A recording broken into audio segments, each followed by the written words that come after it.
रात के 2:59 तेज झटके के साथ ट्रेन अचानक रुक गई। ऐसा लगा जैसे किसी ने चलती ट्रेन की सांस खींच ली हो।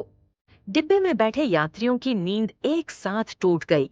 कुछ लोग घबरा कर खड़े हो गए, कुछ खिड़की से बाहर देखने लगे, लेकिन बाहर न कोई प्लेटफॉर्म, न लाइट, न स्टेशन का नाम।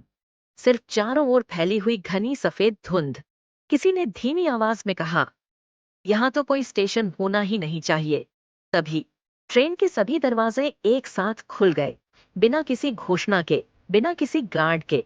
ठंडी हवा अंदर आई, इतनी ठंडी कि जैसे दिल के अंदर तक उतर गई हो। कुछ यात्री नीचे उतर गए, किसी ने रोका नहीं, क्योंकि अजीब बात यह थी, नीचे खड़े लोग इंसान जैसे तो थे, लेकिन बिल्कुल खामोश। उनके चेहरे भावहीन थे, आंखें खुली थीं, पर उनमें जिंदगी नहीं थी। एक बुजुर्ग आदमी ने ध्यान दिया, उन लोगों के पैरों की परछाई जमीन पर नहीं थी। तभी ट्रेन के स्पीकर से एक भारी, थकी हुई आवाज गूंजी, यह अस्थायी स्टेशन है। जो यहाँ उतर गया वह अपनी यात्रा पूरी नहीं करेगा।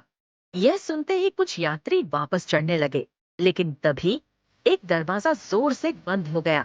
एक युवक अंदर ही रह गया, बाकी लोग बाहर। युवक चीखने लगा, दरवाजा खोलो, मुझे उतरना नहीं है। लेकिन ट्रेन धीरे धीरे चल पड़ी। सबकी नजर उस सीट पर गई जहां कुछ देर पहले वह युवक बैठा था। वहां सिर्फ उसका बैग पड़ा था, कोई खून नहीं, कोई संघर्ष नहीं, बस जैसे वह कभी था ही नहीं। टिकट चेकर आया, सबने घबराकर उससे पूछा। उसने यात्री सूची देखी और बोला, इस नाम का कोई यात्री तो इस ट्रेन में है ही नहीं। सुबह जब ट्रेन अपने आखिरी स्टेशन पर पहुंची, रेलवे अधिकारियों ने रिकॉर्ड खंगाले। उस समय उस मार्ग पर कोई स्टेशन मौजूद ही नहीं था। सीसीटीवी फुटेज देखी गई, ट्रेन रुकी थी, दरवाजे खुले थे, लोग उतरे थे, लेकिन फुटेज में नीचे खड़े लोग दिखाई ही नहीं दे रहे थे, सिर्फ यात्री खाली हवा में उतरते हुए। और जो युवक गायब हुआ था, उसका नाम किसी भी सरकारी रिकॉर्ड में नहीं मिला।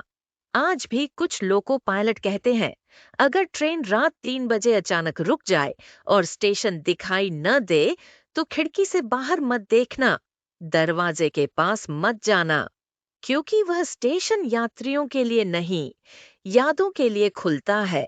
और जो वहां उतर गया, वह सिर्फ एक कहानी बन जाता है।